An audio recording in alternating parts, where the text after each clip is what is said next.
আলাইকুম।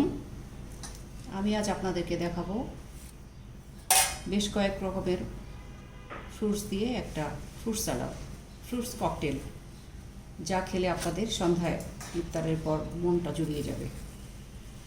আপনাদের আর অনেক কিছু খেতে হবে না, যদি আরও অনেক ফলমূল দেওয়ার কথা আমার এই মুহূর্তে নেই। আমার ঘরে যা আছে তাই দিয়ে আমি আল্লাহ নামে শুরু করছি। বিসমিল্লাহ। প্রথমে আমি কলা কেটে নিচ্ছি, স্লাইস করছি কলাটাকে। অনেক বড় না, অনেক ছোট না, আমার কলা আন্দাজে এমনিতে একটু ছোট। দেশি সবজি কলা, এই কলার স্বাদ অনেক বেশি।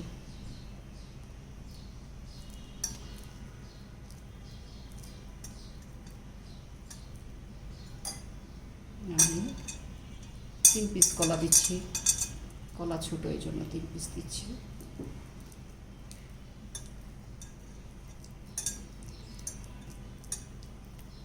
কলা কাটা শেষ, আমি এখন দেব তরমুজ।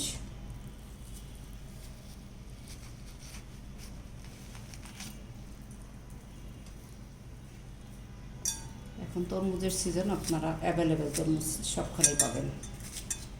তরমুজটা দেখতেও অনেক সুন্দর লাগে, কালারফুল হয়।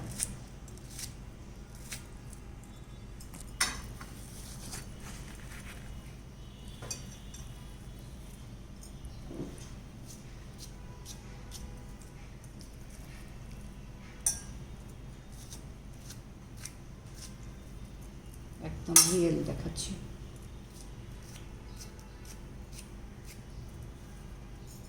এখন আমি দিব কেটে রাখা খেজুর।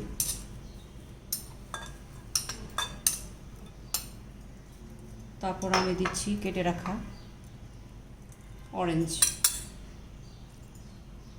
ছিলে ডুবো ডুবো করে নিয়েছি। তারপর দিচ্ছি আমি আপেল কেটে রেখেছিলাম, এটা রেখেছিলাম লেবুর পানিতে একটু ডুবিয়ে, কেননা আপেল কেটে রাখার পর কালো হয়ে যায় অনেক সময়। লেবুর জুসে দিয়ে রাখলে এটার রঙটা অনেক সুন্দর থাকে। ঠিক আছে, আমি এখন এটাকে মিশাতে থাকবো। আমি একটু আনার দিচ্ছি, একটু আনার দিয়ে দিচ্ছি আমি। তারপর দিব আমি লেমন জুস, মানে হাতে বানানো লেবুর শরবত। এটা দিলে আপনার অনেক টেস্টি হবে।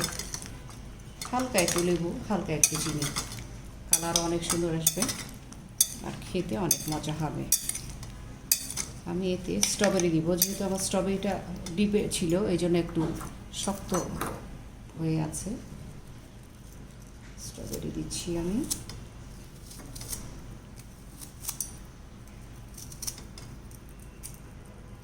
এটা আমার বাগানের স্ট্রবেরি, গত বছরের ডিপে রেখে দিয়েছিলাম। এবছর আমি স্ট্রবেরি লাগাইনি, পাখিতে নষ্ট করে ফেলে। সাথে আমার অনেক কাকের পাল আছে, ওরা আমার ফসলগুলোকে নষ্ট করে দেয়। আমি এখন আমার ককটেল ফ্রুটস বানানো আমি এখন একটু সার্ভ করে দেখাবো। দেখতে কত সুন্দর হয়। যদিও অনেক ফল ফ্রুটস বাকি আছে, আমার এই মুহূর্তে ঘরে নেই। উপস্থিত যা ছিল আমি তা দিয়েই এটা করেছি। এখন আপনারা বলতেও পারেন যে আরও অনেক মজা হয়, অনেক ভালো হয়। ইনশাল্লাহ আশা রাখি আগামীতে আরও ভালো হবে।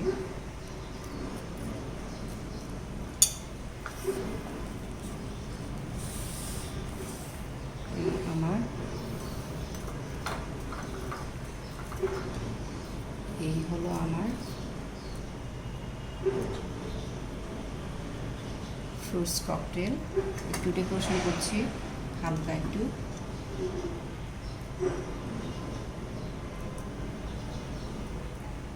যদিও লাগে না,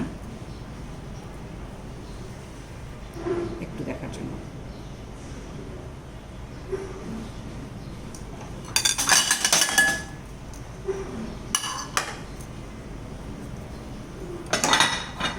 আমি ঢেলে নিচ্ছি আমার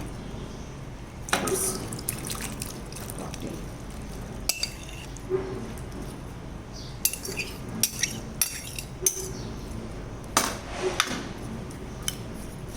আমি একটু ছোট ছোট করে একটু পুদিনা পাতার আগাটা দিয়ে রাখবো, যেন দেখতে অনেক ভালো হয়, টেস্টটা অনেক ভালো আসে। কেন আমার সব খাবারে পুদিনা পাতা একটু মজা লাগে, দেখতেও অনেক ভালো দেখায়। আমি ধুয়ে, আমার ছাদের পাতা ধুয়ে এনে আমি খাবার পানিতে চুবিয়ে রেখেছি।